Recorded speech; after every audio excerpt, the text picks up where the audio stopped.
അപ്പോൾ ഇങ്ങനെ നിൽക്കുന്ന സമയത്ത് ഒരു നല്ലൊരു ഷോപ്പും നടത്തിയിരുന്നു. ഒരു ഫാൻസി സ്റ്റേഷനറി അറിയപ്പെടുന്ന ആ ബജാറിൽ ഏറ്റവും അറിയപ്പെടുന്ന ഒരു സ്റ്റേഷനറി തന്നെയാണ്. അപ്പോൾ അതിൻ്റെ കൂടെ ഒരു ഓട്ടോറിക്ഷയും ആ സമയത്ത് ഉണ്ടായിരുന്നു. ഓട്ടോറിക്ഷയിൽ ആ സമയത്ത് ഞാനല്ല പോയത്, വേറൊരു ഡ്രൈവറാണ് പോയത്. അപ്പോൾ ഞായറാഴ്ച ദിവസങ്ങളിൽ അദ്ദേഹം പോവാറില്ല. അങ്ങനെ ഇരിക്കുക ഒരു ദിവസം എനിക്കൊരു ബേപ്പൂര് ഭാഗത്ത് ഒരു വീട്ടുകൂടലിന് പോകാനുണ്ടായിരുന്നു. അപ്പോൾ വീട്ടിൽ നിന്ന് ഇറങ്ങുമ്പോൾ മുറ്റത്ത് ബൈക്ക് ഉണ്ട്, ഓട്ടോ ഉണ്ട്. അപ്പോൾ എൻ്റെ മനസ്സിൽ ഇങ്ങനെ ഒരു ചിന്ത വരിക, ഓട്ടോ എടുക്കണോ ബൈക്ക് എടുക്കണോ. അപ്പോൾ ഓട്ടോ എടുത്താൽ എന്താണെന്ന് വെച്ചാൽ ആ ഭാഗത്തേക്ക് എത്താൻ ഒരു ഓട്ടോ കിട്ടുകയാണെങ്കിൽ എനിക്ക് എന്താ നെയ്യപ്പം തിന്ന രണ്ട് കാര്യം എന്ന് പറഞ്ഞ പോലെ എനിക്കൊരു ഓട്ടോ ആയി, ഇതിന്റെ കാര്യം നടന്നു. അപ്പോൾ അങ്ങനെ ഒരു ചിന്ത വന്നു. അപ്പം ഓട്ടോ എടുത്ത് ഇറങ്ങി. ഒരു രണ്ടാമത്തെയോ മൂന്നാമത്തെയോ ഓട്ടത്താണ് ഒരു പിന്നെ രാവിലെ ഒരു 4 പേര് പുതിയ സ്റ്റാൻഡിൽ നിന്ന് നാളെ ഗാന്ധി റോഡിൽ ജില്ലാ വ്യവസായ കേന്ദ്രം എന്ന് പറഞ്ഞ ഒരു ഹോളുണ്ട്, അവിടേക്ക് വേണ്ടി ഓട്ടം വിളിച്ചു. എൻ്റെ മുമ്പിൽ പുതിയ സ്റ്റാൻഡ് ട്രാക്ക് ആയതുകൊണ്ട് മുമ്പിൽ 2 വണ്ടി ഉണ്ട്. ആ വണ്ടികൾ പിന്നെ പോവാൻ തയ്യാറായില്ല. പറഞ്ഞത് 4 ആളെ കയറ്റൂല എന്നാണ്, പക്ഷെ 4 ആളെയും 5 ആളെയും കയറ്റും. കാരണം എന്താണെന്ന് വെച്ചാൽ ബീച്ച് സൈഡിലേക്ക് രാവിലെ പോയാൽ തിരിച്ചൊരോട്ടം കിട്ടൂല. അപ്പൊ അതിനൊരു പറഞ്ഞ കാരണമാണ് 4 ആളെ കയറ്റുക. സത്യം എന്താണെന്ന് വെച്ചാൽ ദൈവം എനിക്കായിട്ട് അത് ഓരെ അങ്ങോട്ട് എത്തിച്ചതാണെന്നുള്ളതാണ് അതിന്റെ ഏറ്റവും വലിയ സത്യം. കാരണം എൻ്റെ അടുത്ത് എത്തിയപ്പോൾ ഞാൻ പറഞ്ഞു പോവുക ചെയ്യും, പക്ഷെ ഇവര് പോകണം, എന്നാലേ എനിക്ക് പോകാനാവുള്ളൂ. ആയിക്കോട്ടെ എന്ന് പറഞ്ഞ് അവര് കയറി ഇരുന്നു, ഞാനും കയറിയിരുന്നു. ഇപ്പൊ ഇവര് തുടക്കം മുതലേ ഇപ്പം നമുക്കെല്ലാവർക്കും അറിയാലോ, ഒരു ബിസിനസ്സിലേക്ക് ഇപ്പം നമ്മൾ ഒരാളെ അല്ലെങ്കിൽ ഒരു GTSലേക്കോ അല്ലെങ്കിൽ ഇനിയിപ്പോ എന്ത് തന്നെയായാലും ഒരാളെ പുതിയതായിട്ട് പരിചയപ്പെടുത്തിയാൽ പിന്നെ നമുക്ക് പറയാനുള്ളതൊക്കെ ഇതിന്റെ കഥകൾ മാത്രമായിരിക്കും, അല്ലേ? അപ്പോൾ അങ്ങനെ ഇവര് ഇത് പറഞ്ഞുകൊണ്ട് നിൽക്കുകയാണ്. ഇങ്ങനെ കൂടെ ഉള്ളവരുടെ എന്തൊക്കെയോ പറയുന്നുണ്ട്. പിന്നെ കേന്ദ്ര സർക്കാർ, പിന്നെ നരേന്ദ്രമോദി, പിന്നെ ആയുഷ് ഡിപ്പാർട്ട്മെന്റ്, ഇങ്ങനെയൊക്കെ എല്ലാം കൂടി കൂട്ടിക്കുഴച്ച് ഇങ്ങനെയുള്ള ഒരു കാര്യങ്ങളൊക്കെയാണ് പറഞ്ഞുകൊണ്ടിരിക്കുന്നത്. അപ്പൊ ഞാനിങ്ങനെ ശ്രദ്ധിക്കാൻ തുടങ്ങി. കേന്ദ്ര സർക്കാർ, പിന്നെ നമ്മള് പ്രധാനമന്ത്രിന്റെ പേരും ആയുഷ് ഡിപ്പാർട്ട്മെന്റ് എന്താണെന്നൊന്നും എനിക്കതൊന്നും ഒരു സംഭവം അറിയില്ല. എന്തായാലും അപ്പൊ എന്തോ ഒന്ന് എന്താണ് പിന്നെ ഈ ഒരു എന്തോ നല്ല കാര്യമാണ് എന്ന് തോന്നി. അപ്പോ അങ്ങനെ പിന്നെ ഞാൻ കൂടുതൽ എന്റെ മുമ്പോട്ടാണ് നോട്ടെങ്കിലും ശ്രദ്ധ മുഴുവൻ പുറകില. അങ്ങനെ അവിടെ എത്തുന്നവരെ ഇതിനെപ്പറ്റിയൊക്കെ ഇങ്ങനെ ഇങ്ങനെ അവിടെയും ഇവിടെയും ഒക്കെ ഒരു ഐഡിയ കിട്ടാതെ നിൽക്കുക. അപ്പോഴാണ് പിന്നെ അവിടെ ഇവര് ഇറങ്ങിയപ്പോൾ തന്നെ എൻ്റെ മനസ്സിൽ ദൈവമായിട്ട് തോന്നിച്ചാണെന്ന് ഞാൻ ഇപ്പോൾ വിചാരിക്കുന്നു. അവിടെ എന്തോ ഒരു കാര്യം നടക്കുന്നുണ്ട്, ഒന്ന് പോയി നോക്ക് എന്നുള്ള ഒരു തോന്നിച്ച ആരോ എൻ്റെ മനസ്സിൽ തോന്നി. അപ്പോൾ ഷർട്ടും പാൻറ്റും ഒക്കെ നല്ലതാണല്ലോ, വീട്ടിൽ കൂടെ പോകാനുള്ളതുകൊണ്ട്. അപ്പോൾ കാക്കി നല്ല അവിടെ ഉപയോഗിച്ച് ഇവര് പോയിക്കോട്ടെ, എന്നിട്ട് അഥവാട്ട എന്തെങ്കിലും ഒരു ഉടായ്പ ആണെങ്കിലോ. അപ്പോൾ ഏതായാലും ഒരു 5 മിനിറ്റ് കഴിഞ്ഞിട്ടൊന്ന് മെല്ലെ പോയി നോക്കാം എന്താണ് സ്ഥിതി നടക്കുന്നതെന്ന് അറിയാൻ വേണ്ടിയിട്ട്. അപ്പോൾ ഞാൻ മെല്ലെ കൂടെ പോയി നോക്കി. കൂടെയല്ല, എന്നിട്ട് പോയതിന്റെ ശേഷം അപ്പം അത് നോക്കുമ്പോൾ ആ ഫസ്റ്റ് ഫ്ലോറിലാണ്, ചെറിയൊരു ഹോളാണ്, ഒരു 10-75 ആൾക്കൊക്കെ ഇരിക്കാൻ പറ്റിയതാണ്. പക്ഷെ അതിന്റെ പകുതി മാത്രമേ അന്ന് ആളുള്ളൂ. അങ്ങനെ ഞാൻ പിന്നെ ആ ഹോളിന്റെ ഡോറ് ഗ്ലാസ്സാണ്. ആ ഗ്ലാസിന്റെ ഉള്ളിൽ കൂടെ നോക്കിയാൽ നമുക്ക് അതിൻ്റെ ഉള്ളിൽ നടക്കുന്ന കാര്യങ്ങളൊക്കെ കാണാം. അപ്പൊ നോക്കുമ്പോൾ ഒരു ഉഷാജാടിയൊക്കെ വെച്ചിട്ട് ഒരു വെള്ളയൊക്കെ ഡ്രസ്സൊക്കെ ഇട്ടിട്ട് ഒരു ആള് എന്തോ പിന്നെ ഒരു പ്രൊജക്ടറൊക്കെ വെച്ചിട്ട് കാര്യങ്ങളൊക്കെ പറഞ്ഞു കൊടുക്കുന്നുണ്ട്. വേറൊരു വ്യക്തി ചില ആളുകൾക്ക് ആവശ്യമുള്ള പെന്നും പേപ്പറൊക്കെ കൊടുക്കുന്നുണ്ട് ചിലർക്ക്. അങ്ങനെ പിന്നെ അപ്പൊ ഞാൻ ആ വ്യക്തിനോട് ഒന്ന് ചോദിച്ചു, അല്ല ആ വ്യക്തി എന്നോട് ചോദിച്ചു എന്താന്ന്. അപ്പൊ എൻ്റെ അടുത്തേക്ക് വന്നു. അപ്പൊ ഞാൻ എന്നോട് ചോദിച്ചു, ഞാൻ പറഞ്ഞു എനിക്ക് ഈ മീറ്റിങ്ങിൽ ഇരിക്കാൻ പറ്റുമെന്ന്. അപ്പൊ എന്തായിരിക്കും തോന്നിയതെന്ന് ഞാൻ ഇപ്പൊ പറയുന്നില്ല. ഏകദേശം ഒരു വ്യക്തിനെ എത്രയോ വർഷം ഫോളോ അപ്പ് ചെയ്തിട്ട് വരാത്തൊരു വ്യക്തിയാണെങ്കിൽ ആ വരുന്ന ഒരു ദിവസം അല്ലെങ്കിൽ തീരെ പ്രതീക്ഷിക്കാത്ത കുറെ ആളെ വിളിച്ചിട്ട് ആരും വരാതെ നിൽക്കുമ്പോ പ്രതീക്ഷിക്കാതെ ഒരു വ്യക്തി കടന്നു വരുമ്പോ ഉണ്ടാവുന്ന നിങ്ങൾക്ക് ഉണ്ടാവുന്ന ആ എന്തായിരിക്കും അവസ്ഥ എന്നുള്ളത് ഒന്ന് ഊഹിച്ചാൽ മതി. മനസ്സിൽ ഉള്ളിട്ട് പൊട്ടൂലേ? അപ്പൊ അങ്ങനെ അദ്ദേഹത്തിന് ഉള്ളിട്ട് പൊട്ടിയിട്ടുണ്ടാവും. അങ്ങനെ അയ്യോ ആയിക്കോട്ടെ, ഇതിനെന്താ നിങ്ങളിരുന്ന് കേറിക്കൊള്ളിന്നാണ്. ഇവിടെ ഇന്നെ കയറ്റി അതേപോലെ തന്നെ മുമ്പിൽ തന്നെ എനിക്കൊരു സീറ്റൊക്കെ അറേഞ്ച് ചെയ്തു തന്നു. അങ്ങനെ അന്ന് അവിടെ പ്രോഗ്രാം എടുത്ത വ്യക്തി എന്ന് പറഞ്ഞാൽ ഇന്ന് നമ്മളെയൊക്കെ എല്ലാവരുടെയും ദൈവതുല്യമായിട്ടുള്ള മനുഷ്യനായിട്ടും നമ്മളെ ഈ ഒരു ഓർഗനൈസേഷന്റെ മെമ്പറായിട്ടുള്ള AIGയുടെ മെമ്പറായിട്ടുള്ള ബെൽനി സാറായിരുന്നു. ബെൽനി സാർ ഒരു ട്രെയിനിങ് കേട്ടാൽ നമുക്ക് ആർക്കെങ്കിലും ഒഴിഞ്ഞു പോകാൻ കഴിയുമോ എന്നുള്ളത് നിങ്ങൾക്ക് അറിയാലോ. അപ്പോൾ അതുകൊണ്ട് തന്നെ ഞാനും ഒഴിഞ്ഞില്ല. അന്ന് ആ പ്രോഗ്രാമിലേക്ക് എന്നെ കയറ്റി ഇരുത്ത വ്യക്തി എന്ന് പറഞ്ഞാൽ ഇന്നത്തെ നമ്മളെ ഈ ഒരു പ്ലാറ്റ്ഫോമിന്റെ അമരക്കാരനായിട്ടുള്ള ധനീഷ് മാധവൻ സാറാണ്. അപ്പൊ സാറ് അറിയാലോ, ഒരുപാട് അദ്ദേഹത്തിൽ നിന്നൊക്കെ എനിക്ക് പിന്നെ കാര്യങ്ങൾ കിട്ടിയിട്ടുണ്ട്. ക്ഷമ എന്നൊരു അക്ഷരം, രണ്ടക്ഷരം എനിക്ക് പഠിപ്പിച്ചു തന്ന ഒരു ലീഡറാണ്. അതേപോലെ തന്നെ ബെന്നി സാറും അനീൽ സാറേയും സുബി സാറേയും ബാലസാറേയും ബീർ സാറേയും ഒക്കെ ബെന്നി സാറേയും ഒക്കെ എല്ലാവരുടെ ട്രെയിനിങ്ങിൽ നിന്നും എനിക്ക് ഒരുപാട് കാര്യങ്ങൾ കിട്ടിയിട്ടുണ്ട്. അതിലൂടെയൊക്കെ തന്നെയാണ് ഞാൻ ഈ ഒരു പിന്നെ FCC എന്ന് പറഞ്ഞ റാങ്കിലേക്ക് എത്തിച്ചേർന്നിട്ടുള്ളത്. അങ്ങനെയാണ് ഞാൻ ഈ ബിസിനസ്സിലേക്ക് കാല് വെക്കുന്നത്.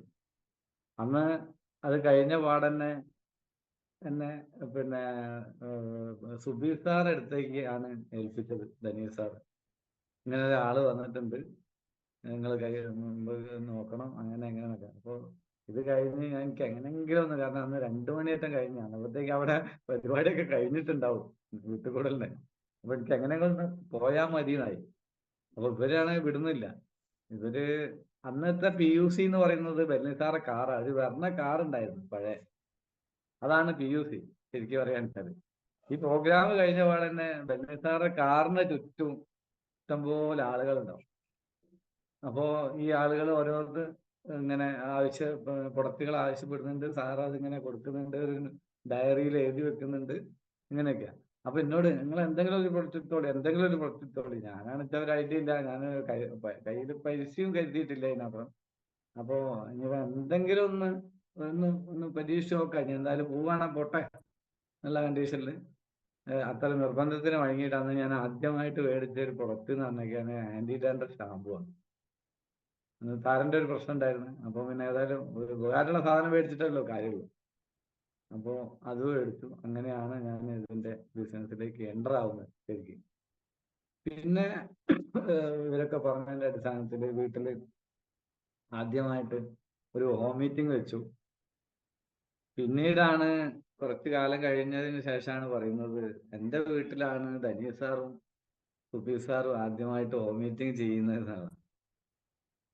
അപ്പോ അപ്പൊ അതിന്റെ ഒരു കാരണക്കാരനായി ഞാൻ. അങ്ങനെ പിന്നെ നിരന്തരം വീട്ടിൽ നിന്ന് ഹോം മീറ്റിംഗ്, ടീം മീറ്റിംഗ്, അങ്ങനെ അങ്ങനെ മാറി മാറി മാറി പല പ്രോഗ്രാമുകളും നടത്താൻ തുടങ്ങി. അങ്ങനെ കുറച്ച് ആളുകളൊക്കെ എൻ്റെ ടീമിലേക്ക് വന്നു. ഇവർക്ക് കാര്യങ്ങളൊക്കെ ഏകദേശം മനസ്സിലായി. പിന്നെ അങ്ങനെ പിന്നെ ഉണ്ടല്ലോ ആരംഭ ശൂരത്വം എന്ന് പറഞ്ഞ മാതിരി അന്നൊക്കെ ഒന്ന് ഫാസ്റ്റായിട്ട് ചെയ്യാൻ വേണ്ടി ശ്രമിച്ചു. പിന്നെ ആ സമയം എനിക്ക് അന്ന് വളരെ കുറവായിരുന്നു. അതാണ് ഏറ്റവും വലിയൊരു പ്രശ്നം. കാരണം വൈകുന്നേരം വരെ സിഗരറ്റിന്റെ പണി, അത് കഴിഞ്ഞാൽ ഷോപ്പിലേക്ക് സാധനങ്ങൾ മേടിക്കാൻ പോകണം, അത് കഴിഞ്ഞാൽ ഷോപ്പ് അത് പൂട്ടുന്നതെന്ന് പറഞ്ഞാൽ 11, 11:30 ഒക്കെ ആവും. പിന്നെ വീട്ടിൽ വന്നാൽ ഷോപ്പിലേക്ക് മേടിച്ചു കൊണ്ടുവന്ന സാധനത്തിന് വില ഇടാനുണ്ടാവും. പിന്നെ നമ്മളെ ഒക്കെ എല്ലാ കാര്യങ്ങളൊക്കെ കഴിഞ്ഞ് കിടന്നുറങ്ങുമ്പോഴത്തേക്ക് ഒരു വകയാവും. അങ്ങനെ നിൽക്കുന്ന ഒരു കാലഘട്ടമാണ് അന്ന്. രാവിലെ 8 മണിക്ക് വീട്ടിൽ നിന്ന് ഇറങ്ങിയാൽ ശരിക്കും പറയുകയാണെങ്കിൽ കൂടുകയാണെങ്കിൽ ഒരു 12 മണിയിലേറെ ആവും. അപ്പോൾ അങ്ങനെ നിൽക്കുന്ന ഒരു വ്യക്തിക്ക് ഈ ബിസിനസ്സിൽ എന്ത് ചെയ്യാൻ പറ്റും എന്നുള്ളത് ഇങ്ങനെ ഊഹിച്ചാൽ മതി. പക്ഷെ അന്ന് ഞാൻ നോക്കിയത് മാക്സിമം കാര്യങ്ങൾ മനസ്സിലാക്കാൻ പരമാവധി ട്രെയിനിങ്ങുകൾ അറ്റൻഡ് ചെയ്യും. എനിക്ക് ലീവാക്കുക എന്ന് പറഞ്ഞാൽ വലിയ ബുദ്ധിമുട്ടാണ്. കാരണം ഞാൻ ലീവാക്കുമ്പോൾ നമ്മൾ സാധാരണ ഒരു ഷോപ്പിൽ ഉള്ള ആളുകൾ, അല്ലെങ്കിൽ ഒരു കൂലിപ്പണിക്കാരനോ അല്ല വേറെ എന്ത് ജോലിക്ക് പോണവരും ലീവാക്കിയാൽ നേരെ ഒന്നോ രണ്ടോ ആളോടൊക്കെ കാര്യം പറഞ്ഞാൽ മതിയാവും. എനിക്ക് ഒരു ലീവാക്കണ ഒരുപാട് ആളുകളോട് പറയണം. കാരണം ഓരോ സമയത്ത് ഈ ഇതുപോലെയുള്ള മേഖലയിൽ പ്രവർത്തിക്കുന്നവർക്ക് അറിയാം, ഇന്ന സമയത്ത് ഇന്ന ആള് വരും, അല്ലെങ്കിൽ എന്റെ വീട്ടിൽ ഇങ്ങനെ സിഗരറ്റിന്റെ ആള് ഓരോ ഷോപ്പുകാർക്ക് അറിയാം ഇന്ന സമയത്ത് എത്തും. അപ്പൊ അവരത് പ്രതീക്ഷിച്ച് നിൽക്കും. അപ്പൊ നമ്മൾ അന്ന് പോവാതെ ഇരുന്നാലെന്ന് പറഞ്ഞാല് ആ ഓരോ കച്ചവടത്തിന്റെ കാര്യം കൂടിയാണ് നമ്മൾ മുടക്കുന്നത്. അതൊരു ചതിയല്ലേ. അപ്പൊ അങ്ങനെയുള്ള പ്രശ്നങ്ങൾ കൂടി ഉണ്ട്. അപ്പോൾ ഒരു ലീവാക്കുക തന്നെ വലിയ ബുദ്ധിമുട്ടാണ്. നേരത്തെ ഒക്കെ പറഞ്ഞിട്ട് ഒക്കെ ചെയ്യണം. പിന്നെ ചിലപ്പേ ഉള്ളൂ പകരം ചിലപ്പോൾ പിന്നെ കമ്പനിയിൽ നിന്ന് ആള് പോകുള്ളൂ. ഇല്ലെങ്കിൽ ഓലെ തോല്യം മുഴുവൻ നമ്മൾ കേൾക്കേണ്ടി വരും. മാത്രമല്ല ഒരു പിന്നെ ഓരോട് ചെയ്യുന്ന ഒരു തെറ്റാണ്.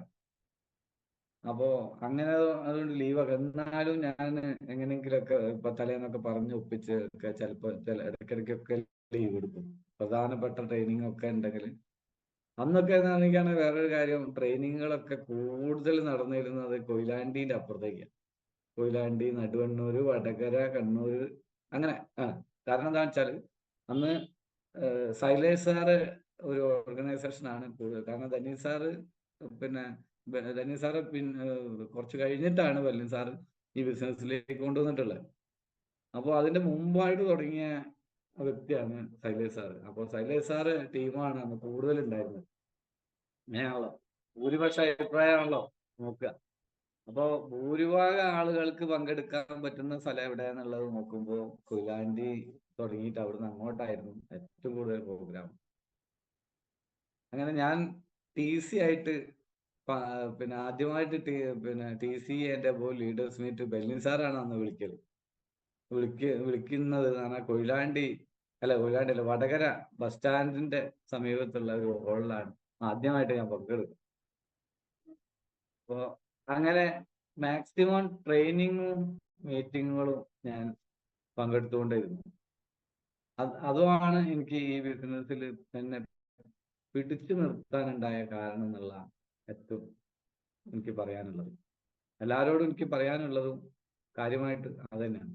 നിങ്ങൾ പരമാവധി ഈ ബിസിനസ്സിൽ കൂടെ അറിവുണ്ടാക്കുക. അറിവുള്ള ഒരു വ്യക്തിക്ക് മാത്രമേ ഈ ബിസിനസ്സിൽ പിടിച്ചു നിൽക്കാനായിട്ട് പറ്റുള്ളൂ. ചിലപ്പോ തൽക്കാലം കൂടുതൽ എമൗണ്ടിന്റെ ലക്ഷങ്ങളെയോ അല്ലെങ്കിൽ പതിനായിരങ്ങളൊക്കെ എമൗണ്ട് കൊണ്ടുവന്ന് ചിലപ്പോൾ പെട്ടെന്ന് റാങ്ക് മാറി എന്നൊക്കെ വരും. അവിടെ റാങ്ക് മാത്രമേ ഉണ്ടാവുള്ളൂ, നമുക്ക് അറിവുണ്ടാവില്ല. ഈ അറിവില്ലാത്ത ഒരു ആൾക്ക് നമ്മളെ ടീമിനെ മെയിൻറ്റെയിൻ ചെയ്യാൻ കുറച്ച് പ്രയാസം ഉണ്ടാവും. പിന്നെ അവിടെ എന്ന് പറഞ്ഞിരിക്കുകയാണെങ്കിൽ വേറൊരു എളുപ്പം എന്ന് പറഞ്ഞിരിക്കുകയാണെങ്കിൽ നമുക്കിപ്പോ ഒരു അറിവില്ലെങ്കിലും കുഴപ്പമില്ല, ഏറ്റവും കൂടുതൽ പ്രോഗ്രാമുകൾ നമ്മൾ ഉപയോഗപ്പെടുത്തിയാൽ മതി. നമ്മളെന്താ ചെയ്യേണ്ടത്?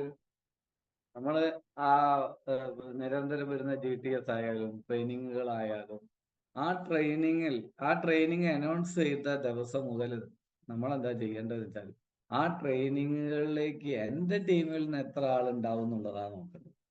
അല്ലാതെ ആ ട്രെയിനിങ് അവിടെ നടക്കും, അത് വിജയമാവും, ഒക്കെ ശരിയാണ്.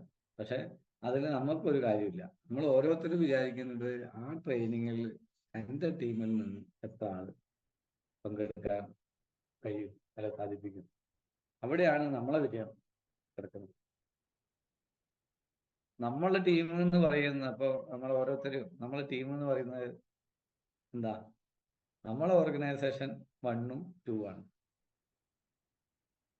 നമ്മളെ ഓർഗനൈസേഷൻ 1ൽ കൂടിയും 2ൽ കൂടിയും വരുന്ന ബിസിനസിന്റെ അടിസ്ഥാനത്തിൽ മാത്രമേ നമുക്ക് ഇൻകം ഉണ്ടാവും. അല്ലാതെ നമ്മൾ അപ്ലൈൻ എന്തുണ്ട്, അപ്ലൈൻ എന്തും ചെയ്യുന്നുണ്ടോ, അപ്ലൈൻ എന്താ ചെയ്യുന്നത്, ഇതും നോക്കി നിന്നാല് നമുക്കൊരു കാര്യം കിട്ടൂല. അതാണ് എടുത്തു പറയേണ്ട ഒരു കാര്യം. പല ആളുകൾക്കും ഉള്ള ഒരു പ്രശ്നമാണ്. ഞാനും തുടക്കത്തിലൊക്കെ ഉണ്ടായിരുന്നു. ഞാനും ഒരു പരാതിക്കാരനായിരുന്നു. കാരണം എനിക്കിതിന്റെ കാര്യങ്ങൾ അറിയില്ല. അപ്പോ പിന്നെ ലീഡേഴ്സിന്റെ സപ്പോർട്ട് എനിക്ക് കുറവാണ്, അങ്ങനെയാണ് ഇങ്ങനെയാണെന്നൊക്കെ. പക്ഷെ അത് എന്നാണ് മാറ്റം വന്നതെന്ന് വെച്ചാല്, ഞാൻ എന്നാണോ ഈ ബിസിനസ് സ്വന്തമായിട്ട് ഏറ്റെടുക്കാൻ തുടങ്ങിയത്, അന്ന് മുതലാണ് എനിക്ക് വളരാൻ തുടങ്ങി, എനിക്ക് വളർച്ച ഉണ്ടായി തുടങ്ങിയത്. അല്ലെങ്കിൽ നമ്മൾ എന്തെങ്കിലും ഒരു മരത്തിന്റെ ചോട്ടിൽ തണലിൽ നമ്മൾ ഇരിക്കുകയാണെങ്കിൽ, ആ തണലിൽ നമ്മൾ ആസ്വദിച്ച് അവിടെ ഇങ്ങനെ ഇരിക്കും. അതേ ഉണ്ടാവുള്ളൂ. ആ മരം ഒരു കാലത്ത് മുറിക്കുമ്പോൾ, അന്നാണ് നമ്മൾ ആ മരത്തിന്റെ, അല്ലെങ്കിൽ ആ ഒരു പിന്നെ അതിന്റെ യഥാർത്ഥത്തിൽ ആ മരത്തിനെ കൊണ്ട് നമുക്ക് ഉണ്ടായിരുന്ന ഗുണം നമുക്ക് മനസ്സിലാക്കാൻ അന്നാണ് നമുക്ക് സാധിക്കുക. അതിനേക്കാൾ മുമ്പേ നമ്മൾ അത് തിരിച്ചറിയണം. ഈ മരം ഉണ്ടായത് കൊണ്ടാണ് നമ്മൾ പിന്നെ നമ്മൾ ഇത്രയും കാലം തണൽ കിട്ടിയത്. അപ്പോ നമ്മളും അതുപോലെ തന്നെ ഒരു മരമാവാൻ, ഒരുപാട് ആളുകൾക്ക് ടീമിലേക്ക് ഒരു മരമാവാൻ നമ്മൾ ശ്രമിക്കണം. അതേപോലെ തന്നെ കുറെ മരങ്ങൾ നമ്മൾ ഉണ്ടാക്കണം. ഇതൊക്കെയാണ് നമ്മൾ നോക്കേണ്ടത്. അതിനു വേണ്ടിയിട്ടാണ് ഈ ബിസിനസ്സിൽ നമ്മൾ ട്രെയിനിങ്ങിനും മീറ്റിങ്ങിനും അറ്റൻഡ് ചെയ്യണം ഏറ്റവും കൂടുതൽ എന്ന് പറയുന്നത്. അപ്പോ പിന്നെ ആ മരമായിട്ട് നിന്ന വ്യക്തികൾ, അല്ലെങ്കിൽ ഇപ്പൊ ഈ ബിസിനസ് പറയുകയാണെങ്കിൽ ലീഡേഴ്സ്, നമുക്ക് ഏത് കാലത്തും നമുക്ക് മോട്ടിവേഷനാണ്. അതേപോലെ തന്നെ നന്മ നേർന്നിട്ടുള്ള ആളുകളാണ്. അപ്പോ പല ആളുകളും ഇവിടെ, ചില ആളുകളൊക്കെ കാണുന്നത് നമ്മൾ അപ്ലൈൻ ലീഡേഴ്സിന് വേണ്ടത്ര പരിഗണന കൊടുക്കാതെ, അഥവാ പല ആളുകളോട് ഈഗോ ഒക്കെ കാണിച്ച്, അപ്പോൾ എന്തെങ്കിലും കുറച്ച് കാര്യങ്ങളൊക്കെ അറിയുമ്പോഴേക്ക് ഇനി ഞാൻ തന്നെ മതി.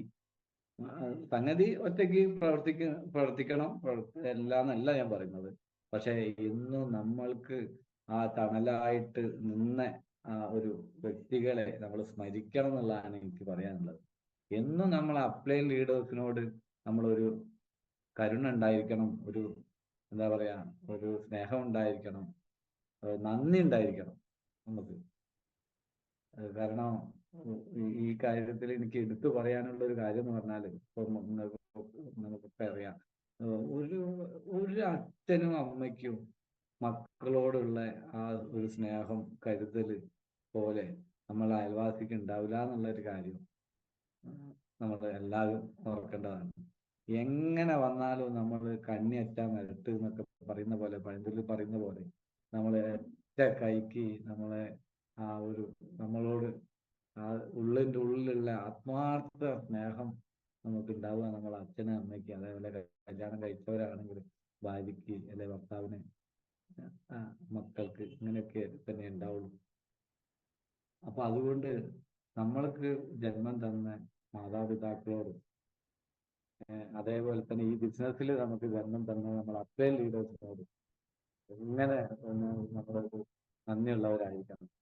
ചിലപ്പോൾ അപ്ലൈൻ ലീഡേഴ്സ് ഇപ്പൊ ചിലപ്പോ മറ്റുള്ള പല ലീഡേഴ്സിനെ നമ്മൾ താരതമ്യം ചെയ്ത് നോക്കുമ്പോൾ, നമ്മൾ അപ്ലൈൻ ലീഡേഴ്സ് ചിലപ്പോൾ അയാളെന്ത് ഒരു പോരാ, അയാളൊരു കഴിവില്ല, അല്ലെങ്കിൽ അയാളെ കൊണ്ടാവൂല, അയാൾ ശരിയില്ല, അല്ലെങ്കിൽ ഇന്ന ആള്, ഇതൊക്കെ പറയുന്നവരുണ്ടാവും. പല ആളുകളും അങ്ങനെ പറയും. പക്ഷെ എന്തായാലും ഈ ബിസിനസ്സിലേക്ക് എത്തിക്കാൻ, നമ്മളെ ഈ ബിസിനസ്സിലേക്ക് എത്തിക്കാൻ, ഇപ്പൊ ഞാൻ വന്ന മാതിരി ഇപ്പൊ എല്ലാവരും അങ്ങനെയൊന്നും അല്ലല്ലോ ഇപ്പൊ എല്ലാവരും വന്നിട്ടുള്ളത്. പല ആളുകളും നമ്മളെ ഈ ബിസിനസ്സിലേക്ക് എത്തിക്കാൻ അയാൾ പെട്ട പാട്, അതിനു വേണ്ടിയുള്ള കഷ്ടപ്പാട്, നമ്മളെ ഈ ട്രെയിനിങ്ങിലേക്ക് കൊണ്ടിരുത്താൻ അയാൾ എടുത്ത ഒരു എഫേർട്ട്, അതൊന്നും നമ്മൾ വിസ്മരിക്കാതെ പോകരുത്.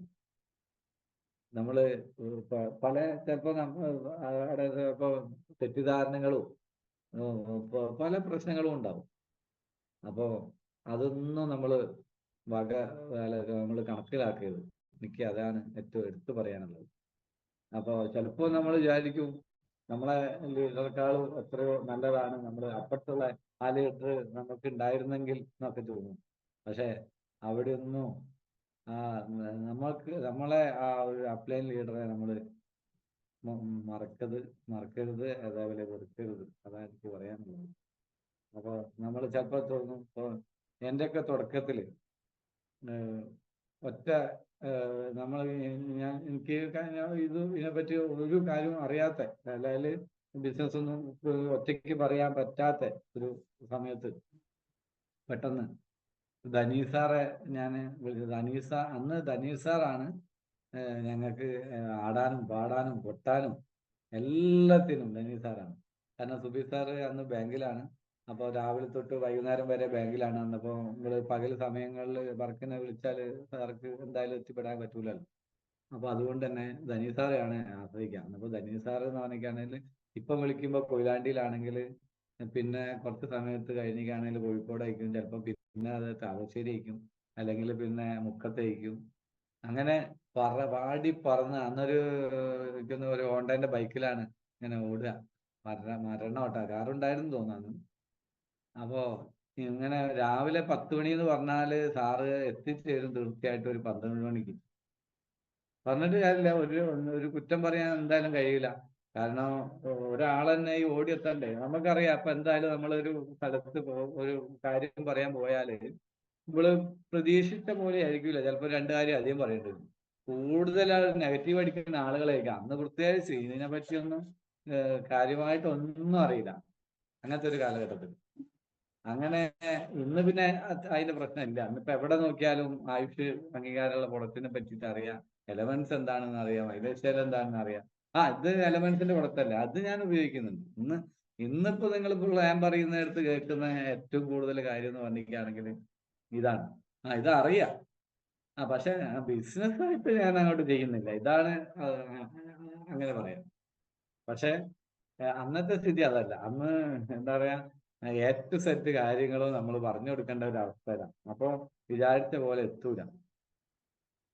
അങ്ങനെ ധനീഷ് സാറെ ആണ് നമ്മൾ ഏറ്റവും കൂടുതൽ ആശ്രയിച്ചും കൊണ്ടിരിക്കുന്നത് നിൽക്കല്.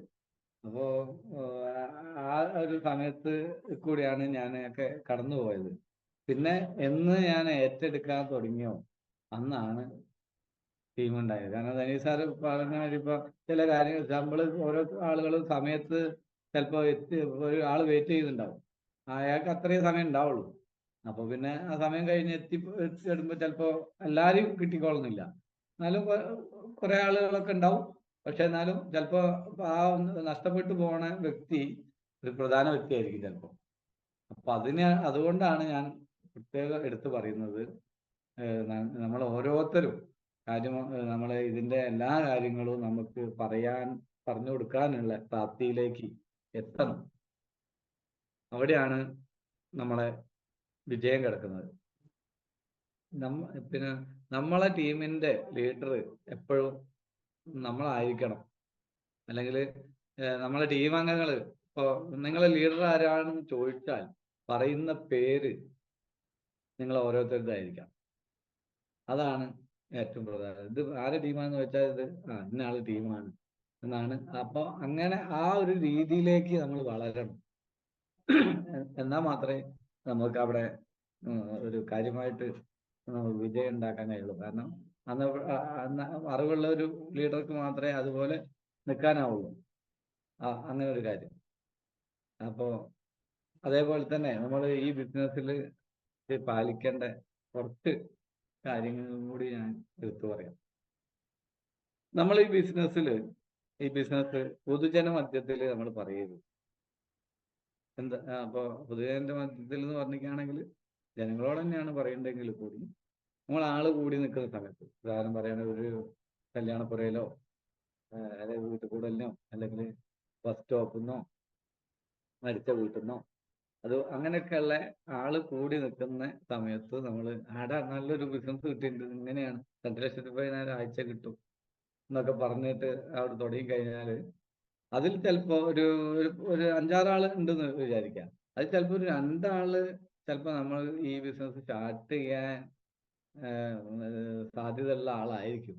പക്ഷെ അതിൽ ഒരൊറ്റ ആള് മതി അയാളെ ബാക്കിയുള്ള എല്ലാവരും നശിപ്പിക്കാൻ. അപ്പോ അയാളെ ഈ വ്യക്തികൾക്ക് ചിലപ്പോ എവിടുന്നോ കേട്ട അറിവായിരിക്കും, അല്ലാതെ ഇതിനിപ്പോ എന്തായാലും സാധ്യത എത്ര ഉണ്ട് എന്നുള്ളത് നമുക്കൊക്കെ അറിയാലോ.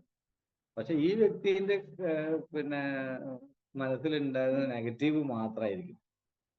അപ്പൊ ആ നെഗറ്റീവാണ് അവിടെ അയാൾ ഇട്ട് അലക്കുക. കാരണം ഇപ്പൊ നമ്മൾ രക്ഷപ്പെടണമെന്ന് ഈ ലോകത്തിൽ എത്ര ആള് വിചാരിക്കുന്നുണ്ട്? ഉണ്ടാവും. എന്തായാലും അതില് 1% ആളുണ്ടെങ്കിലായി, അത്രമാത്രം. അല്ലാതെ അതിൽ കൂടുതൽ ഉണ്ടാവില്ല. കാരണം ഓരോരുത്തരും അവനവൻ രക്ഷപ്പെടണം എന്ന് തന്നെയാണ് വിചാരിക്കുക. അവനവൻ രക്ഷപ്പെടണം എന്ന് വിചാരിച്ചോട്ടെ, അത് നല്ലതാണ്. എല്ലാവരും രക്ഷപ്പെടണം.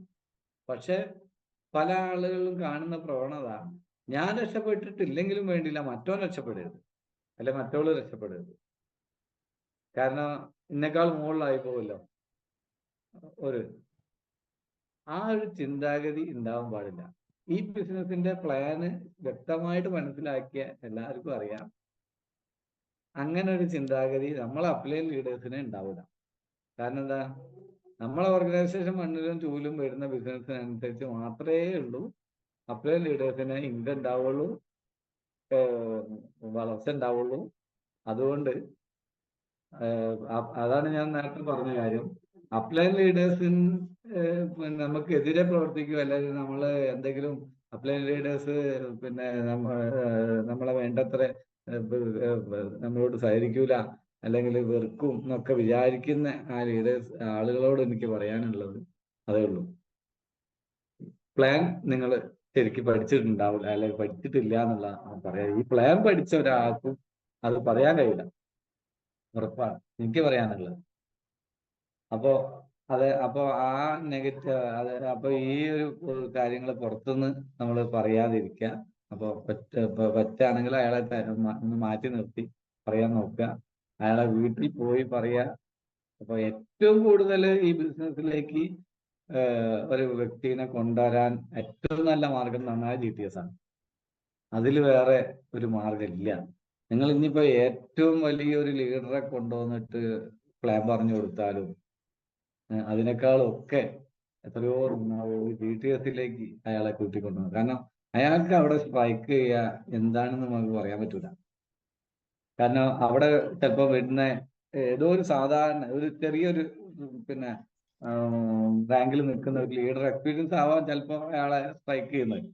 വലിയ വലിയ ലീഡേഴ്സ് പറയുന്ന കാര്യങ്ങൾ ഉൾക്കൊള്ളും. ചിലപ്പോൾ പുതിയൊരു വ്യക്തിനെ സംബന്ധിച്ചിടത്തോളം അയാൾ തോന്നുക ഇതൊക്കെ ഒരു വലിയ ലീഡേഴ്സ്, ഓലൊക്കെ എന്നോ വന്നതാണ്, ഓലക്കൊക്കെ ഒരുപാട് അറിവുള്ളവരാണ്, ഓലൊക്കെ വലിയ ആളുകളാണ് എന്നുള്ള അങ്ങനെയൊക്കെ ചിലപ്പോൾ ചിന്തിക്കുന്നവരും ഉണ്ടാവാം.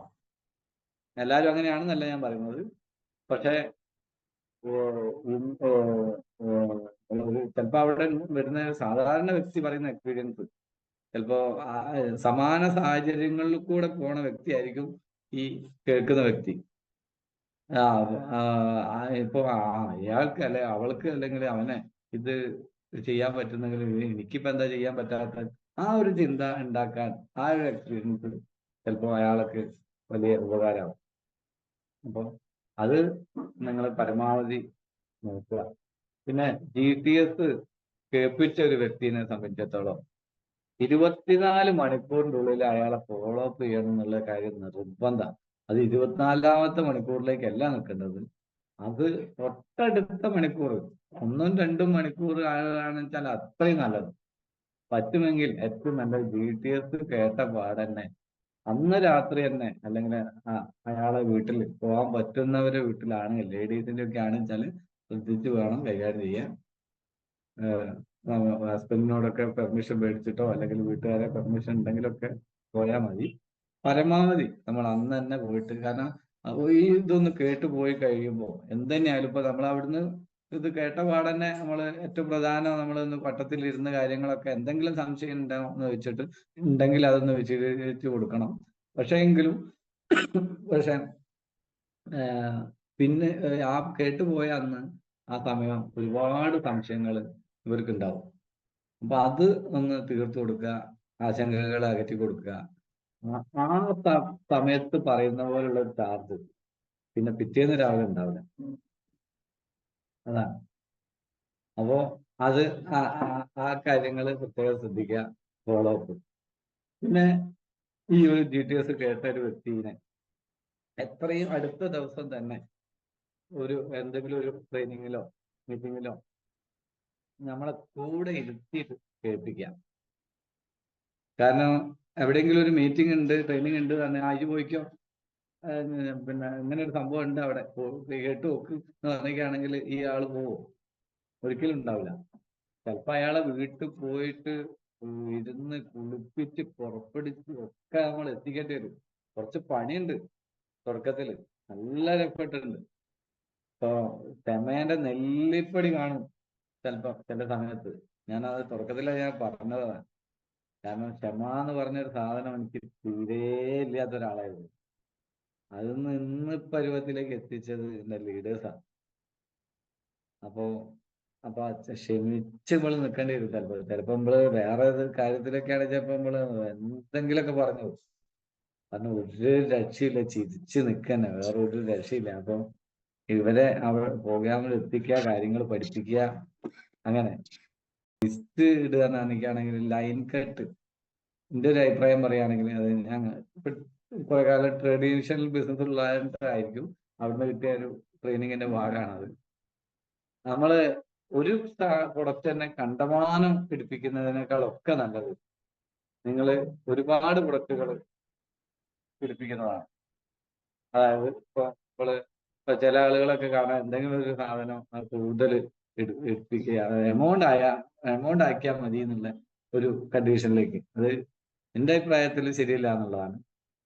കാരണം എന്താ വെച്ചാല് ഇപ്പൊ കപ്പില് പിന്നെ ഹെയർ ഓയില്, സോപ്പ്, പേസ്റ്റ്, നോവേന ജെല്ല്, മുണ്ടിയില്, ഫേസ് വാഷ്, അങ്ങനെ അങ്ങനെ അങ്ങനെ. ഇപ്പൊ ലിസ്റ്റ് ഇടേണ്ടപ്പോ നമ്മൾ ആദ്യം ചെയ്യേണ്ട പണി എന്ന് പറഞ്ഞാല്, നമ്മള് പ്ലാൻ പറഞ്ഞു കൊടുത്തപ്പോ നമ്മളെ ഫയൽ ഉണ്ടല്ലോ, പ്രൊഡക്റ്റ് ഫയൽ, അത് രണ്ടാമതൊന്ന് എടുത്തെക്കുക.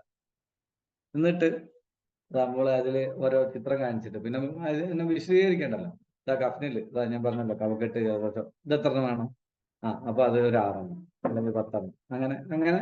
ഹെർബൽ പേസ്റ്റ് ഇത് എത്ര വേണം, പേസ്റ്റ് അല്ലേ അത് കുറച്ച് കൂടുതലായിക്കോട്ടെ, അത് ഇപ്പൊ എന്തായാലും വീട്ടിൽ ഉപയോഗിക്കേണ്ടതാണല്ലോ എന്നൊക്കെ പറഞ്ഞിട്ട്, അങ്ങനെ കൂടുതൽ സാധ്യതയുള്ള, ഏറ്റവും കൂടുതൽ നമുക്ക് സെയിലാവുന്ന അല്ലെങ്കിൽ നമ്മൾ ഉപയോഗിക്കുന്ന പ്രൊഡക്റ്റുകളൊക്കെ കുറച്ച് കൂടുതൽ എടുക്കുക. ബാക്കിയുള്ളതൊക്കെ അതിന്റെ ആനുപാതികമായിട്ട് എണ്ണത്തിൽ, പക്ഷെ എണ്ണങ്ങൾ കൂട്ടുക. എണ്ണ മീൻസ് ഐറ്റങ്ങൾ ഐറ്റങ്ങൾ കൂട്ടിയെടുക്കുക. എന്നാലും എന്താണെന്ന് വെച്ചാൽ, ഇപ്പൊ ഞാനിപ്പോ എന്റെ വീട്ടിൽ തന്നെ പറയുകയാണെങ്കിൽ ഒരു 10-20ഓളം പ്രൊഡക്റ്റുകൾ, ഏറ്റവും ചുരുങ്ങിയത് ഒരു 15 പ്രൊഡക്റ്റ്, എണ്ണ ചിലപ്പോൾ 20 ഉണ്ടാവും ഡെയിലി. ഇപ്പൊ നമ്മള് ഉപയോഗിച്ചുകൊണ്ടിരിക്കുന്നുണ്ട്. ഡെയിലി ഉപയോഗിച്ചില്ലെങ്കിലും ഇപ്പൊ ഒന്നും ഇപ്പൊ ഡെയിലി ഇപ്പൊ ആരും ഉപയോഗിക്കില്ലല്ലോ. എന്നാലും പൊട്ടിച്ചൊരു ജാറ് എപ്പോഴും ഇവിടെ ഉണ്ടാവും. കഫ്നിലായാലും, നോവാനജലായാലും, മുണ്ടിയിലായാലും, പേസ്റ്റ് ആയാലും, hair oil, fairness cream, face wash, പിന്നെ അങ്ങനെ അങ്ങനെ അങ്ങനെ എല്ലാ ഒരുപാട്, പിന്നെ നമ്മളെ ഉഷാർ ഐറ്റങ്ങൾ ഒരുപാടുണ്ട്.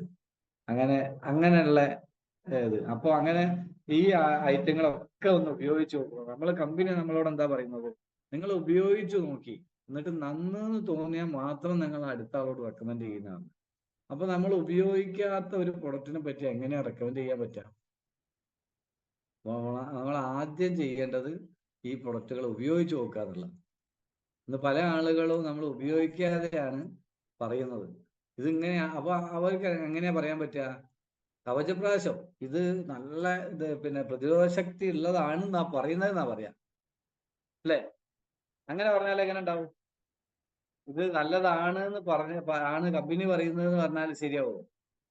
ഇത് നല്ലതാണ് തന്നെ പറയണം. ഇത് നല്ല എനിക്ക് ഉറപ്പാണ്, ഞാൻ കഴിച്ചിട്ടുണ്ട്, എന്റെ വീട്ടിൽ ഉപയോഗിച്ചിട്ടുണ്ട്, എനിക്ക് ഗുണം കിട്ടിയതാണ് സാറേ എന്ന് പറഞ്ഞാൽ അതിനുള്ള ഒരു പവർ വേറെ തന്നെയല്ലേ. എന്തായാലും പേസ്റ്റ് ആയാലും ഇത് ഞാനിപ്പോ ഇത് ബിസിനസ് തുടങ്ങിയ കാലം മുതൽ ഉപയോഗിക്കുന്ന പേസ്റ്റാണ്, എത്രയോ നല്ല പേസ്റ്റാണ്. അപ്പൊ അങ്ങനത്തെ കാര്യങ്ങൾ, അപ്പൊ നമ്മള് ഒരു പ്രൊഡക്റ്റിനെ പറ്റിയിട്ട് പുസ്തകത്തിൽ എഴുതി വെച്ചത് പറയുന്നതിനേക്കാളൊക്കെ നല്ലതാണ് നമ്മൾ അനുഭവത്തിൽ നിന്ന് എടുത്ത് പറയുന്നതാണ് എന്റെ അനുഭവത്തിൽ നിന്ന് എനിക്ക് പറയാം. അപ്പൊ അത് ചെയ്യാം. പിന്നെ അതേപോലെ തന്നെ പിന്നെ അടുത്തൊരു കാര്യം നന്നായിക്കാണ് ചെയ്യാനുള്ളത്, ലിസ്റ്റ് ഇടുക എന്നുള്ളതാണ്. ഈ ബിസിനസ്സിൽ നമുക്കറിയാം, ട്രെയിനിങ്ങിലൊക്കെ നമ്മൾ സ്ഥിരമായിട്ട് പറയുന്ന കാര്യമാണ് ലിസ്റ്റ് ഫസ്റ്റ് മസ്റ്റ്. അപ്പൊ ആദ്യം തന്നെ ഒരു 200 ആളെങ്കിലും മിനിമം, 200 കുറയാത്ത ആളുകളെ ലിസ്റ്റ് കൊണ്ട് ഇടുക. അതില്ലാത്ത ആരും ഇന്നിപ്പോ ഉണ്ടാവില്ല. ഒരു ആൻഡ്രോയിഡ് ഫോൺ ഉണ്ടോ, ഒരു 200 ആളെങ്കിലും പേരുകൾ ഇല്ലാത്ത ഒരു ഫോണും ഉണ്ടാവില്ല. അപ്പൊ അത് അങ്ങോട്ട് പരത്തി എഴുതി വെക്കുക. അത് നമ്മളത് ആരാന്നുള്ളത് നോക്കണ്ട. ഈ ലിസ്റ്റ് ഇടുക എന്ന് പറഞ്ഞ കാര്യം തന്നെ നമുക്ക് ഒരു ദിവസം മുഴുവൻ ട്രെയിനിങ് എടുക്കാൻ മാത്രമുള്ള സംഗതി കേട്ടോ. അതിൽ തന്നെ പറയാൻ ഒരുപാട് കാര്യങ്ങളുണ്ട്. അപ്പൊ അതൊന്നും ഇവിടെ നോക്കണ്ട. പിന്നെ ആ കാര്യം എന്ന് പറഞ്ഞിരിക്കുകയാണെങ്കിൽ നമ്മളെ അപ്ലൈ ലീഡേഴ്സിന്റെയും കൂടി സഹായത്തോടെ നമ്മൾ അതൊന്ന് ഷോർട്ട് ലിസ്റ്റ് ചെയ്യാന്നുള്ള. എങ്ങനെയാ ഷോർട്ട് ലിസ്റ്റ് ചെയ്യുക? ഈ ഓരോരുത്തർ പേരുകൾ വായിക്കുക. അപ്പൊ ഇതാരാ, ഇതെന്താ ബന്ധം, ഇയാളെന്താ ചെയ്യുന്നത്, ഇയാൾ കല്യാണം കഴിച്ചാണോ, അല്ലേ ഇയാൾ ആവശ്യക്കാരനാണോ, ഇതൊക്കെ അറിയലാണ്. അത് അപ്ലൈ ലീഡേഴ്സിന് എക്സ്പീരിയൻസ് കൊണ്ട് അറിയാൻ മതിയാവും. ഇപ്പൊ നമ്മൾ ഡോക്ടറെ അടുത്ത് പോയി കഴിഞ്ഞാൽ ഡോക്ടർ കുറെ ചോദ്യങ്ങൾ ചോദിക്കുമല്ലോ നമ്മളോട്. അതിൽ നിന്നാണല്ലോ ഡോക്ടർ തീരുമാനിക്കുക ഇയാൾക്ക് എന്താണ് പ്രശ്നം എന്നുള്ളത്. അതേപോലെ തന്നെ അപ്പോൾ അതിന്ന് അപ്ലൈ ലീഡേഴ്സിന്റെ എക്സ്പീരിയൻസ് വെച്ചിട്ട് ഒരു ഷോർട്ട് ലിസ്റ്റ് ഉണ്ടാകും. അതിന്നൊരു 20 10 അങ്ങനെ ഒരു ആളുകളെ, ഈ ആളുകളെയാണ് നമ്മൾ ആദ്യം പോയി കാണുന്നത്. അപ്പൊ ബാക്കിയുള്ള ആളുകളെ കാണൂല എന്നല്ല, ആ പ്രയോറിറ്റി ലിസ്റ്റ് എന്ന് പറയും. ആ പ്രയോറിറ്റി ലിസ്റ്റിലുള്ള ആളുകളെ നമ്മൾ ആദ്യം പോയി കാണും. എന്നിട്ട് അത് പിന്നെ പിന്നെ അതേപോലെ തന്നെ അവരെ നന്നായിട്ട് ഈ പ്രോഗ്രാമിലേക്ക് ഇൻവൈറ്റ് ചെയ്യുക എന്നുള്ളതാണ്. ഇൻവൈറ്റ് ചെയ്യുന്ന കാര്യങ്ങൾ ഞാൻ പറഞ്ഞാൽ ഒരു നന്നായിട്ട് തന്നെ എടുക്കാറുണ്ട്. ഒരു ദിവസം മുഴുവൻ പറഞ്ഞാലും തീരൂല. വിളിക്കേണ്ട രീതികളും കാര്യങ്ങളും, ഫോൺ ചെയ്യേണ്ട രീതികൾ, അല്ലാതെ വിളിക്കേണ്ട രീതികൾ, ഇതൊക്കെ ഉണ്ട്. അപ്പോ അയാളെ നന്നായിട്ട് ഇൻവൈറ്റ് ചെയ്യാം. എന്നിട്ട് എന്താ ചെയ്യേണ്ടത്? ഇൻവൈറ്റ് പല ആളുകളും കാണിക്കുന്ന ഒരു തെറ്റാണ്, നമ്മൾ ഡീറ്റെയിൽസിലേക്ക് ഈ ആൾ എത്തിക്കഴിഞ്ഞാൽ അയാളെ പിന്നെ മൈൻഡ് ചെയ്യില്ല. അയാൾ എത്തിയല്ലോ, അത് മതി, അയാൾക്ക് അത്രയും മതി, അത് പോരാ. നമ്മൾ അയാളെ കൂടെ തന്നെ ഇരിക്കാൻ വേണ്ടി ശ്രമിക്കണം പരമാവധി. കാരണം എന്താണെന്ന് വെച്ചാൽ നമ്മൾ ഒരു എഡിഫൈ എന്നുള്ളൊരു സംഗതി ഉണ്ട്. കാരണം നമ്മളിപ്പോൾ ഓരോ അവിടെ അറിയാം, പിന്നെ നമ്മൾ GTSനെ വരുമ്പോൾ അറിയാം, ഓരോ റാങ്ക് വിളിക്കുമ്പോൾ നമ്മളെ അപ്ലൈ ലീഡേഴ്സ് ആയിട്ടുള്ള ഓരോ ആളുകളും ആ റാങ്കിൽ സ്റ്റേജിലേക്ക് കയറി വരുന്നുണ്ടാവും. അപ്പോൾ ഈ ആളുകൾ ആദ്യം നമ്മളെ ലീഡറാക്കും. ഇതിന്ന ആളാണ്, ഇതിങ്ങനെയാണ്, വീട് വേണമെങ്കിൽ വീട് സ്ഥലമൊക്കെ വേണമെങ്കിൽ ഒന്ന് ജസ്റ്റ് ഒന്ന് പരിചയപ്പെടുത്തി കൊടുക്കുക. അയാളെ മനസ്സിൽ ഈ വ്യക്തി നമ്മളെ അപ്ലൈൻ ആണ് എന്നുള്ള ഒരു ബോധ്യം ഉണ്ടാക്കാൻ മാത്രം.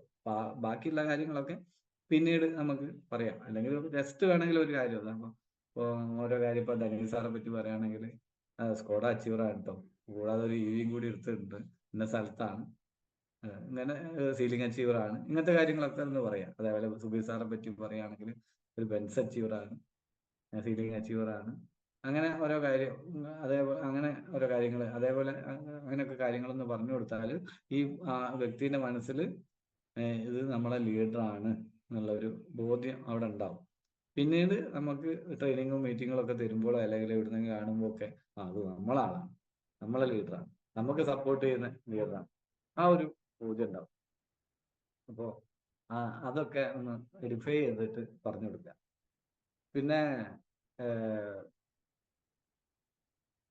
നമുക്ക് അതേപോലെ തന്നെ വരുന്ന ആളുകളോട് എല്ലാവരോടും സത്യസന്ധത പുലർത്താൻ നമ്മൾ പരമാവധി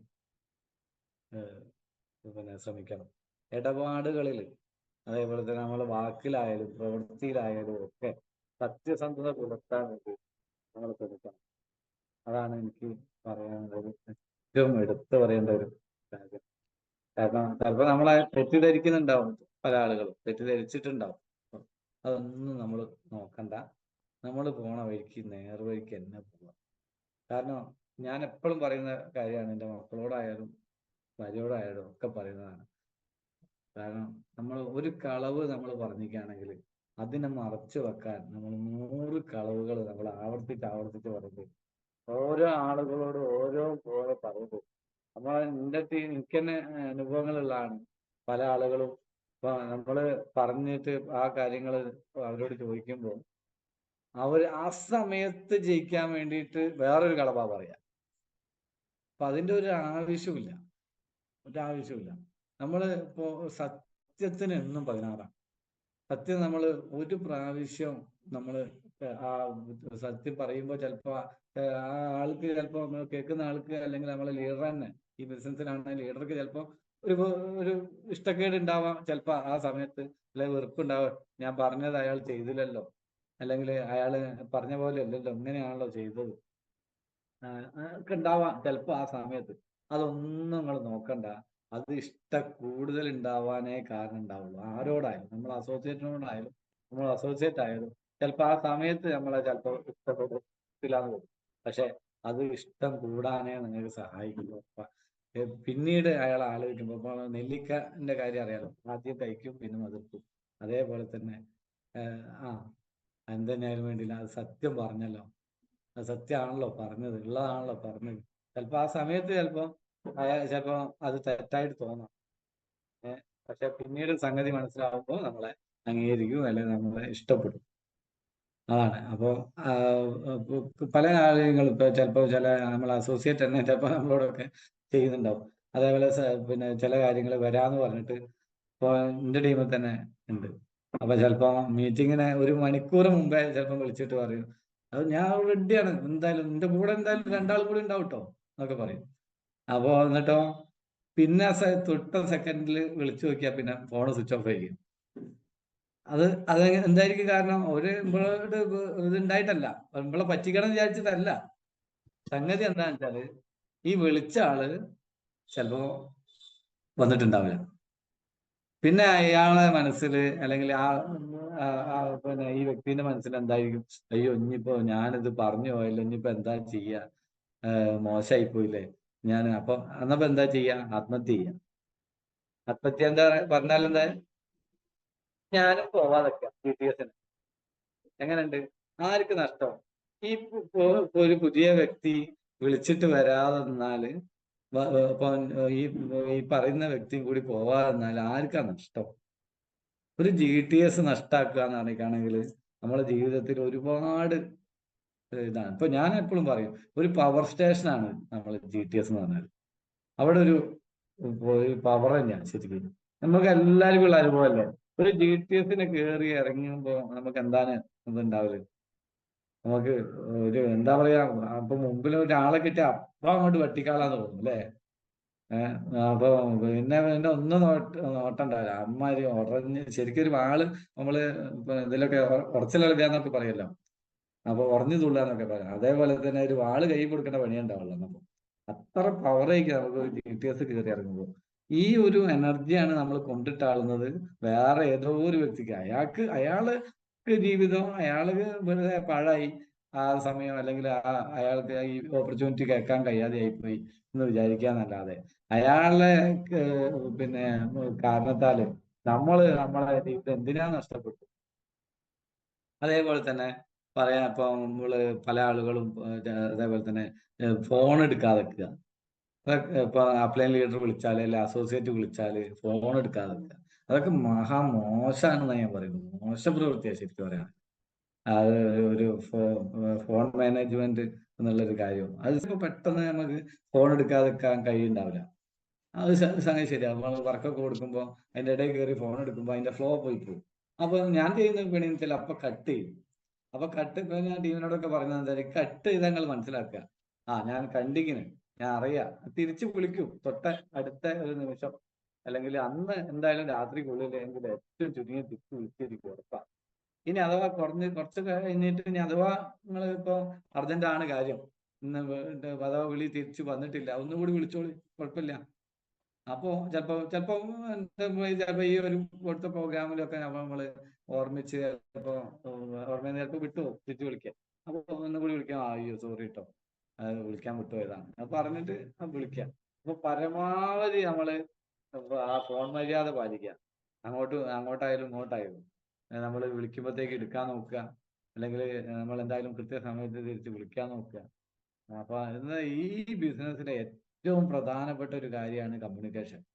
ഈ കമ്മ്യൂണിക്കേഷൻ പ്രോപ്പർ അല്ലാതെ ഈ ബിസിനസ് ഒരിക്കലും നമുക്ക് മുന്നോട്ട് കൊണ്ടുപോകാൻ കഴിയില്ല, ഉറപ്പുള്ള കാര്യമാണ്. അപ്പൊ അത് കൃത്യത എല്ലാം ചിലപ്പോൾ ഞാൻ ഇത്ര സമയത്ത് എത്താം, അല്ലെങ്കിൽ ഇന്ന വർക്കിന് വരാം, അല്ലെങ്കിൽ ഇന്ന വർക്കിന് പോവാം എന്നൊക്കെ പറഞ്ഞിട്ട് ഇപ്പൊ നമ്മൾ ഒരു അപ്ലൈ ലീഡറെ വിളിച്ച് ഇങ്ങനെ കാത്തു നിൽക്കുക. അപ്പൊ ചിലപ്പോൾ അപ്ലൈൻ്റെ ഇപ്പൊ പറഞ്ഞ പോലെ തന്നെ അവിടെ വർക്ക് ക്യാൻസൽ ആയിട്ടുണ്ടാവും. അത് ഇയാൾ അറിയും, ഇത് സാരില്ല, അതിനിപ്പോ പോകണ്ട, അത് വിചാരിച്ച് നിൽക്കാൻ ഈ അപ്ലൈൻ ലീഡർ വേറെ പല പ്രോഗ്രാമുകളും ക്യാൻസൽ ചെയ്തിട്ടേക്ക് നിൽക്കുന്നുണ്ടാവും. ഇതുണ്ടല്ലോ കാര്യപ്പെട്ട ചിലപ്പം വിളിച്ചപ്പം നമ്മള് അയാളോടുള്ള കമ്മിറ്റ്മെന്റ് അല്ല സത്യസന്ധത പാലിക്കുന്നതുകൊണ്ട് ഇപ്പം പിന്നെ വിളിച്ചാൽ ചിലപ്പോൾ ഒരു ചെറിയ വർക്ക് ആയിരിക്കും, ചിലപ്പോൾ കഴിവറ്റ ഒരാളെ കാണാനുള്ള വർക്ക് ചിലപ്പോൾ ഒഴിവാക്കിയിട്ടേക്കും ഇതിനു വേണ്ടി കാത്തിക്കുന്നത്. അതും ഉണ്ടാവില്ല, ഇതും ഉണ്ടാവില്ല, അങ്ങനത്തെ അവസ്ഥ വരും. അപ്പൊ അതൊന്നും ഞാൻ പറയുന്ന എപ്പോഴും ഒരു കാര്യം, ഏത് നിമിഷത്തിലാണോ ആ ഒരു പ്രോഗ്രാം അല്ലെങ്കിൽ ആ ഒരു മീറ്റിംഗ് ക്യാൻസൽ ആവുന്നത് എന്ന് അറിഞ്ഞാൽ ഏറ്റവും ആദ്യം ചെയ്യേണ്ട ഒരു കാര്യം എന്ന് പറഞ്ഞിട്ടാണെങ്കിൽ അതിനു വേണ്ടി വെയിറ്റ് ചെയ്യുന്ന നമ്മൾക്ക് അത് നമ്മൾ പറഞ്ഞ് ഏൽപ്പിച്ച ലീഡറോടായാലും അസോസിയേറ്റിനോടായാലും നമ്മൾ ആ സമയത്ത് തന്നെ വിളിച്ചു പറയാന്നുള്ള. എന്നാൽ ആ ഒരു നിമിഷം മുതൽ ആ ഒരു വ്യക്തിക്ക് വേറെ കാര്യങ്ങൾ നോക്കാലോ. നമ്മളെ സമയമാണ് നമുക്ക് ഏറ്റവും വിലപ്പെട്ടത്. അപ്പോ ഇന്നിപ്പോ സമയവും ഏറ്റവും വിലപ്പെട്ടതായിട്ട് കഴിഞ്ഞുകൊണ്ടിരിക്കുകയാണ്. അപ്പോ ഞാൻ കുറച്ചധികം പറഞ്ഞതാണ് തോന്നുന്നത്. അപ്പോ അതേപോലെ തന്നെ അവസാനമായിട്ട് എനിക്ക് പറയാനുള്ളത്, ഇപ്പറഞ്ഞ കാര്യങ്ങളൊക്കെ നമ്മൾ തന്നെ സ്വയം ചെയ്ത് എന്ന് നമ്മൾ ഉറപ്പുവരുത്തുക. അതേപോലെ തന്നെ നമ്മളെ കൂടെ വിടുന്നവരെ കൊണ്ട് ഈ പ്രവൃത്തി ചെയ്യിപ്പിക്കാനായിട്ട് ശ്രമിക്കുക. നമ്മൾ ചെയ്യുക. നമ്മൾ ചെയ്യാത്ത ഒരു കാര്യങ്ങളും നിങ്ങൾ വേറെ ആളെ കൊണ്ട് അല്ലെങ്കിൽ നമ്മളെ അസോസിയേറ്റിനെ കൊണ്ട് നമ്മൾ ചെയ്യിപ്പിക്കാനായിട്ട് ശ്രമിക്കരുത്. അതാണ് എനിക്ക് പറയാനുള്ളത്. അതിനുവേണ്ടി നമ്മളെ കാര്യങ്ങൾ ഈ പറഞ്ഞതെന്നല്ല, നമ്മൾ ഈ ബിസിനസ്സിന് വേണ്ട എല്ലാ കാര്യങ്ങളും, ഈ ട്രെയിനിങ് കിട്ടുന്ന എല്ലാ കാര്യങ്ങളും നമ്മൾ ആദ്യം ചെയ്യാൻ വേണ്ടി ശ്രമിക്കുക. എന്നിട്ട് അത് നമ്മൾ ഡ്യൂപ്ലിക്കേറ്റ് ചെയ്യാൻ ശ്രമിക്കുക. ഒരു ഡ്യൂപ്ലിക്കേഷൻ ആണ് അല്ലെങ്കിൽ ഒരു ഫോട്ടോസ്റ്റാറ്റ് ആണ് നമ്മളെ ഈ ബിസിനസ്. ഇത്രയേ കാര്യങ്ങളുള്ളൂ. നമ്മളെ ലീഡേഴ്സ് പറഞ്ഞു തരുന്നത് എന്താണെന്ന് വെച്ചാൽ അത് അക്ഷരം പ്രതി പാലിക്കുക. അത് അത് നടപ്പിലാക്കാൻ ശ്രമിക്കുക. അത് നമുക്ക് എല്ലാവർക്കും അതുകൊണ്ട് വിജയം മാത്രമേ ഉണ്ടാവുള്ളൂ. അക്കാര്യം തീർത്ത് എന്തായാലും ഇത്രയും ഈ ഒരു സമയം എന്റെ വാക്കുകൾ കേട്ട് ക്ഷമിച്ചിരുന്ന് പിന്നെ എന്നോട് സഹകരിച്ച എല്ലാവരോടുമുള്ള നന്ദി കടപ്പാട് ഞാൻ അറിയിക്കുകയാണ്. അതേപോലെ തന്നെ ഈ ഈ ബിസിനസിന്റെ വിജയത്തിലേക്കും എല്ലാ വിജയങ്ങളിലും ഞാനും നിങ്ങളെ കൂടെ ഉണ്ടാവും. അതേപോലെ തന്നെ എല്ലാവർക്കും സർവ്വ വിജയങ്ങളും ഉണ്ടാവട്ടെ എന്ന് ഒരിക്കൽ കൂടി ആശംസിച്ചുകൊണ്ട് ഞാൻ എൻ്റെ വാക്കുകൾ നിർത്തുന്നു. നന്ദി.